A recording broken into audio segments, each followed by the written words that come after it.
l'idée ici, c'est comme vous le savez, vous l'avez pu voir, il y a pas mal de technologies possibles pour traiter les composés organiques volatiles, qu'elles soient destructives ou récupératives. Actuellement, la post-combustion, c'est-à-dire que on brûle les COV et pour ça, généralement, on a besoin d'une source d'énergie externe et on brûle du gaz naturel si les limites d'inflammabilité, donc si la concentration n'est pas suffisante et donc ça posait déjà pas mal de questions point de vue énergétique et maintenant point de vue économique, ça devient catastrophique. Et donc le but du projet, comme ça a été déjà dit, c'est de répondre finalement à un certain nombre de demandes et qui dépendent essentiellement des flux à traiter comme exposé précédemment. Alors pour faire ça à une échelle industrielle, il y a une phase importante qui est le scale-up, c'est-à-dire que si on développe de nouveaux matériaux, comme on l'a vu jusqu'à présent, notamment à des niveaux TRL relativement bas, il est nécessaire de passer à une étape intermédiaire et de traiter des effluents qui sont représentatifs des effluents industriels à traiter.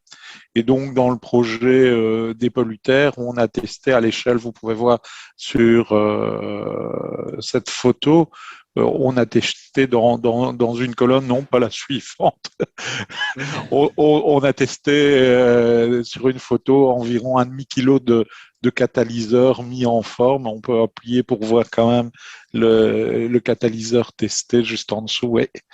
Et donc, le catalyseur qui a été testé ici, c'est un nouvel oxyde mix cobalt, aluminium, cérium qui a été testé pour l'oxydation de molécules représentant des alcools et de molécules représentant des composés aromatiques. Donc ça s'est fait à l'échelle pilote et on a aussi testé des mélanges pour voir l'effet promoteur ou inhibiteur des différents éléments.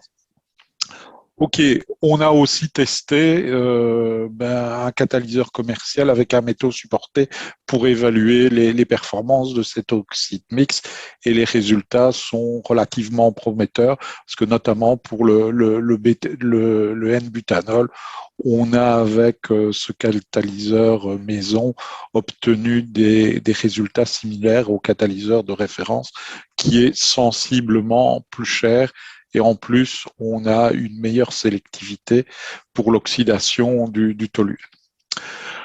Donc ça, c'était une partie. L'autre partie vient à proprement parler du couplage adsorption-catalyse et ça a été réalisé principalement à l'échelle industrielle. Dans cette optique, on a j'ai déjà parlé du matériau utilisé. On a aussi testé des adsorbants, hein, une zéolite désaluminée comme la ZSM5, un charbon actif qui a permis d'acquérir des courbes de percée sur les mêmes COV.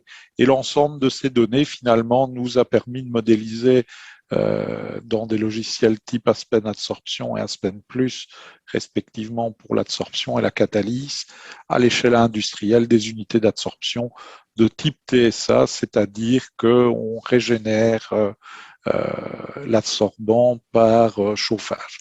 L'idée de l'unité d'adsorption étant de préconcentrer le COV pour avoir finalement un rendement optimal pour la conversion catalytique.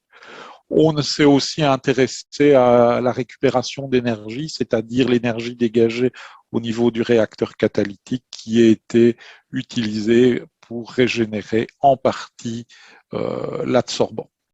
Voilà, je pense que ça donne une bonne idée sur le couplage adsorption catalyse, ici dans le cas avec deux unités différentes.